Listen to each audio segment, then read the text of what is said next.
Hello, everyone. This is a presentation detailing the Lambda Literary Book Awards. These are awards that represent LGBTQ plus winners from across the queer spectrum.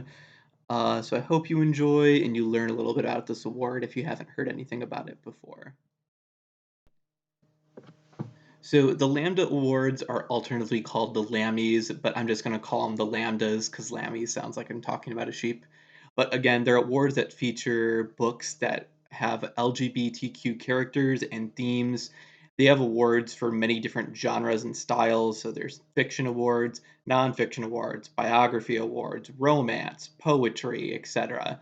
And each of those categories is usually separated so that there's a separate award for gay, lesbian, bisexual, and transgender awards. So there'll be a gay poetry, a gay mystery, a gay fiction. And then similarly for lesbian, bisexual, transgender nominees, they do accept occasionally other categories for other identities on the Q part of the spectrum, like intersex, asexual, aromantic, but it's not something they award every single year. I should note that most of the awards are for adult books, but each year there's a children's or a teens fiction award that has been given since the entire history of the award. The Lambda Awards themselves were born out of the publication of the Lambda Book Report, which was a magazine created to highlight works by LGBTQ Americans. The first one was published in 1987 by a man named Deacon McGruben. He owned the Lambda Rising bookstore, and this was a chain that eventually franchised out into other locations.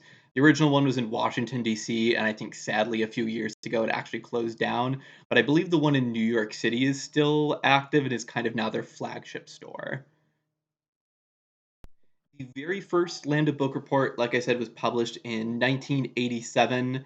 And 2 years after that, in 1989, is when the first actual Lambda Literary Awards were held in New York City. Those were for books published in 1988. So whatever the year of the awards are, they're for books that were published in the year prior. And excepting 2021, due to COVID restrictions, the awards have been held every single year in New York City. They do live stream the ceremony now too, so you could watch it if you go to their website as well. Categories that the awards honor have changed many times throughout the years. This is largely to reflect increasing inclusivity and representation throughout the queer spectrum. So there wasn't actually a separate category for transgender works until 1995, but there has been since then. And there wasn't a category for bisexual works until 2006, but now every year there has been as well. Some categories come and go as time changes. For example, there's not a science fiction or speculative fiction category anymore, but there was in the past.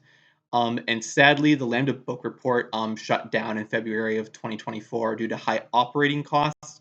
So the magazine is no longer being published, but the awards kind of have outgrown the original publication since then, and they're still doing the award ceremony for the foreseeable future at least.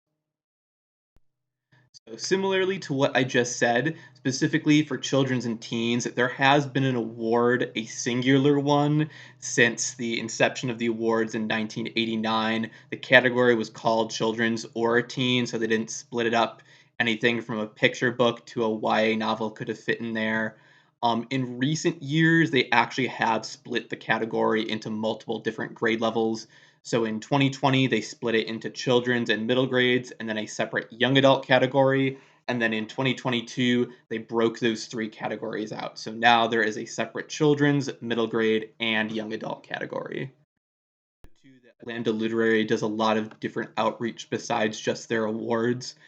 They reach out to LGBTQ students and writers in schools throughout New York City. I think it's localized to NYC because that's where their flagship office is. And they also do post resources on their website too for teachers and writing groups. If you want to support inclusion for LGBTQ students or start a writing group that's centered around that cultural identity, they support a lot of that work as well too. So, as you may have taken from the name, the medallion that the award gives out prominently features the Greek letter lambda. This is a lowercase lambda. The lambda eventually gets Latinized into the letter L that we use in English today. It's been used in a lot of different science terminology as like a variable. But its relevance to LGBTQ culture is from the gay liberation movement in the 1970s when the Gay Activist Alliance in New York City adopted it as the emblem on their flag. And it's a pretty popular symbol representing LGBTQ organizations now. If you've heard of Lambda Legal, which does outreach for LGBTQ legal causes, they prominently feature the lambda as well.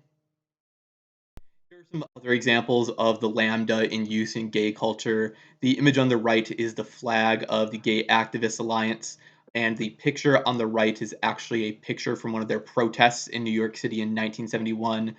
They were protesting Fidelifax Employment Agency, which was an agency which would allegedly give information on if you were gay to your employer before they hired you. So they were protesting them for effectively outing people.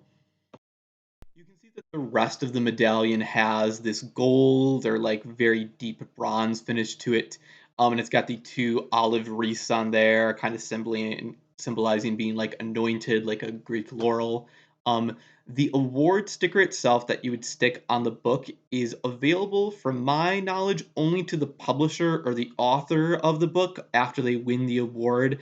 There is not a cash prize for winning the Lambda Award. It's just basically a recognition, so it sounds like they don't really have the funds or like the organization to like go and print them themselves. It's something the publisher has to request, which is a little disappointing. I would love to buy those stickers.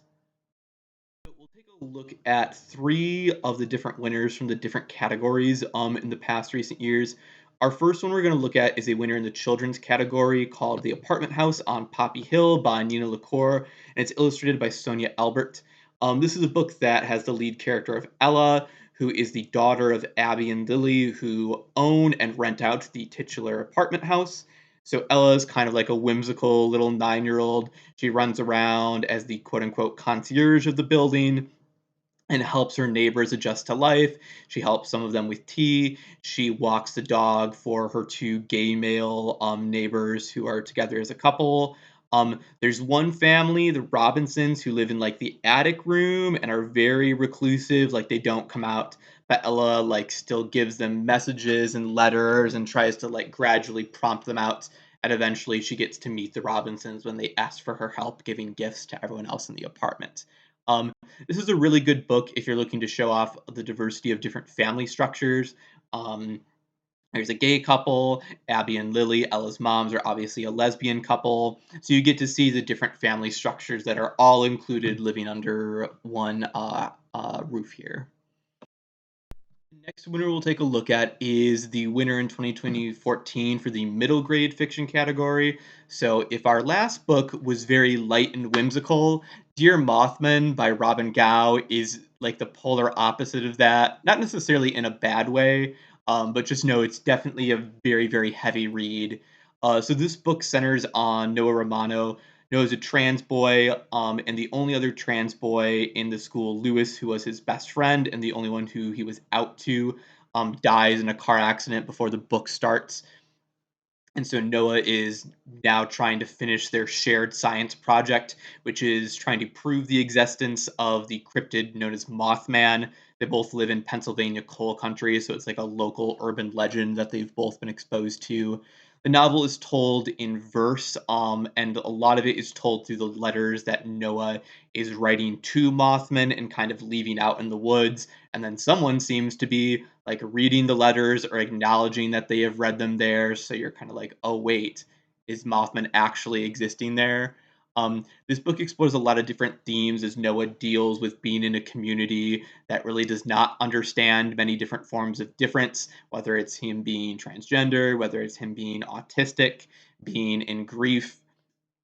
So it's a very, very impactful and deep book. I actually read it myself and I definitely cried during it. So it's definitely a bit of a heavy read, but I would still definitely recommend it.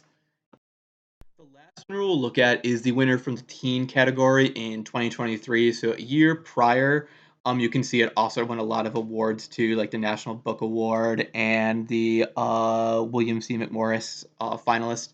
So The Lesbiana's Guide to Catholic School by Senora Reyes is the book intended for teens. Follows Yami Flores, a Latina lesbian teenager. She's outed by her quote unquote best friend in her public school. So she transfers to a Catholic school where she goes back into the closet. It's a very difficult transition for Yami because the school is majority white and she experiences a lot of racism because she's Latina. There's a lot of homophobia because it's a Catholic school, and she's also dealing with a lot of family issues, her brother's mental health issues, and the threat of her family, specifically her mother, being deported. So that's a lot of heavy stuff to deal with as a teenager, and she's doing it while also navigating being in love basically with her new best friend, who's the only other queer person out at school, but she can't admit that because she doesn't want to face homophobia herself. Uh, it's very, very funny despite all the very difficult situations that Yami is experiencing. And I think a lot of teen girls, like even like if you're not gay, would find a lot of relatability to what she goes through and the experience she has here.